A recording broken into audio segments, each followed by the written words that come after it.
Salut les digital nomades, les digital natives, génération XYZ, toi-même tu sais, les millennials si je puis dire. Et toi aussi Bruno, 42 ans, qui est en train de regarder cette vidéo sur Internet Explorer. Reste, c'est cool. Salut à toi aussi. Si on est là aujourd'hui, c'est parce que j'ai chopé un rhume.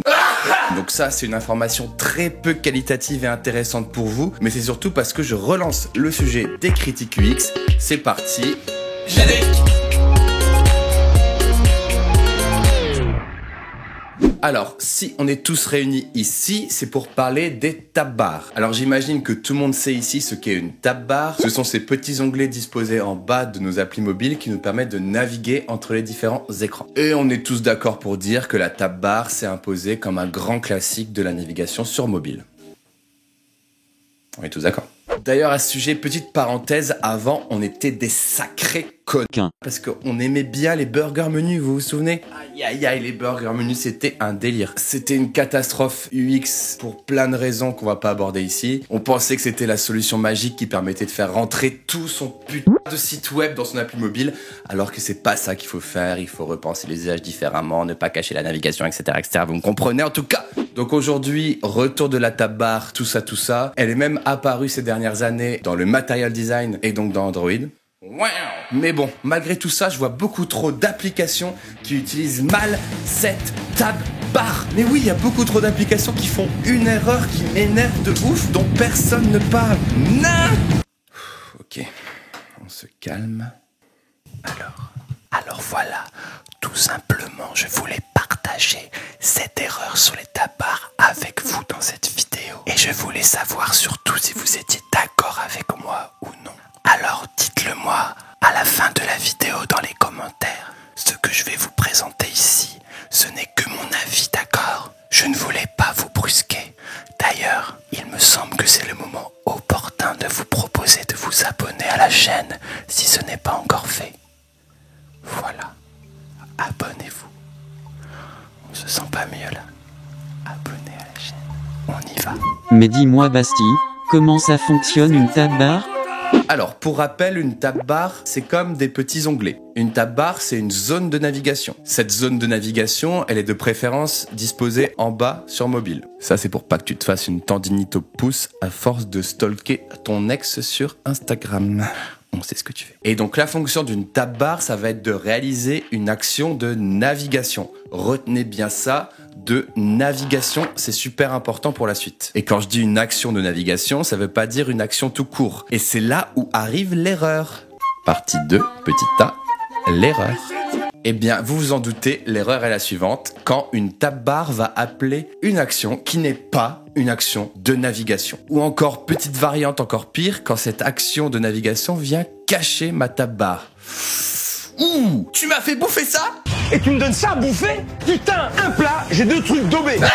Pas de souci. Putain, regardez, c'est relou, c'est pas comme ça que ça marche, ça m'énerve. Je vois que vous comprenez peut-être pas complètement dans l'état où je suis. Je vous ai donc préparé quelques exemples. Regardez. Donc là, une appli qui utilise bien la tab bar.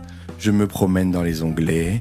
Je suis bien. Les onglets, les tabs m'emmènent vers des pages. La tab bar est toujours visible. C'est agréable. C'est une appli classique. Merci à tous. Alors que là, regardez, je navigue entre mes tabs, et là, pouf, pas bien, regardez-moi ça. Ah, ça, mon pouce, il va où? Ah, merde, je déroule un truc, je dois faire quoi? Personne ne m'avait prévenu. J'angoisse, est-ce que j'ai fait les bons choix dans ma vie? Pourquoi je suis là? Qu'est-ce que je fous là? Ah non, mais là, les gars, pour moi, ça c'est super mauvais. On peut pas faire ça. C'est super mauvais, tu navigues comme ça et fuite, ça te coupe la nav sous les doigts. C'est comme si dans mon premier exemple, avec les onglets du classeur, on faisait ça. Je clique tranquille, et là, pouf.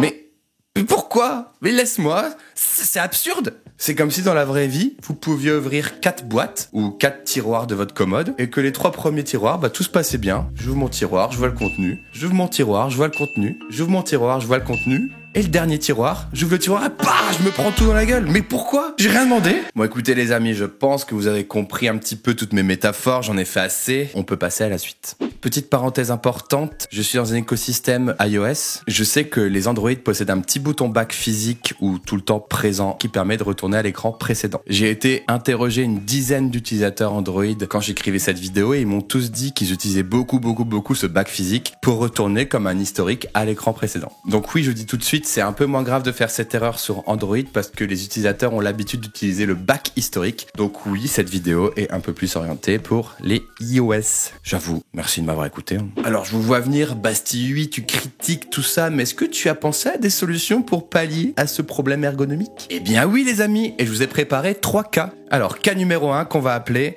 Si vous voulez absolument ouvrir une fenêtre spéciale depuis la tab bar, par exemple un appareil photo comme sur Instagram. Alors si vous voulez vraiment ouvrir quelque chose d'un peu spécial depuis la tab bar, pas de souci. Mais vous devez montrer que ce bouton est spécial. Ainsi vous ferez ressentir à l'utilisateur que c'est pas un onglet comme les autres et quand il va cliquer dessus, il n'aura pas la mauvaise surprise de voir que c'est un comportement différent. Il associera chaque call to action à un comportement bien distinct. On va dire les boutons gris, c'est des tab bars et le bouton bleu spécial, c'est un bouton d'ajout qui se comporte différemment, pas de surprise. Et si en plus de ça, pour fermer la modale, au lieu d'aller cliquer une petite croix là-haut, on peut aussi rajouter une gesture de swipe down. Ah bah alors là on est bien, hein. Ah ouais, c'est réussi, c'est parfait, c'est gagné. C'est gagné! Cas numéro 2 qu'on va appeler, il s'agit du cas de la recherche. Alors oui, là on sent le truc venir. Si on a une recherche qui est dans notre tab bar, qu'est-ce qu'on fait? Qu'est-ce qui va se passer? Si on veut mettre le focus dans la recherche directement, il y a le clavier qui va sortir et qui va venir bloquer notre tab bar et du coup ça peut être chiant. Alors comment réparer ça à mes yeux? La première solution évidente, c'est de ne pas mettre le focus dans la recherche tout de suite. Regardez ici sur Netflix, c'est pas top. Alors que ici sur Spotify, c'est plutôt pas mal.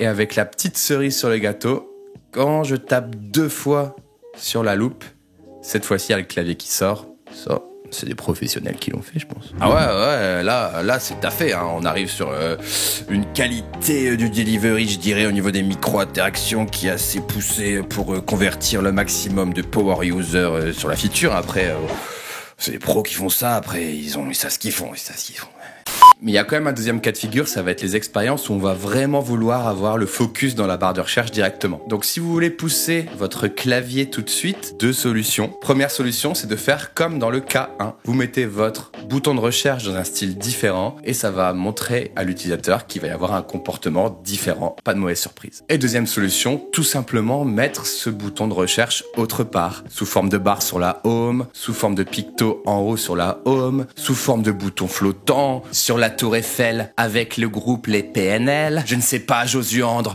c'est ton travail de faire ça. Tu es UX designer, tu m'as dit sur ton CV. Pourquoi tu me regardes comme ça?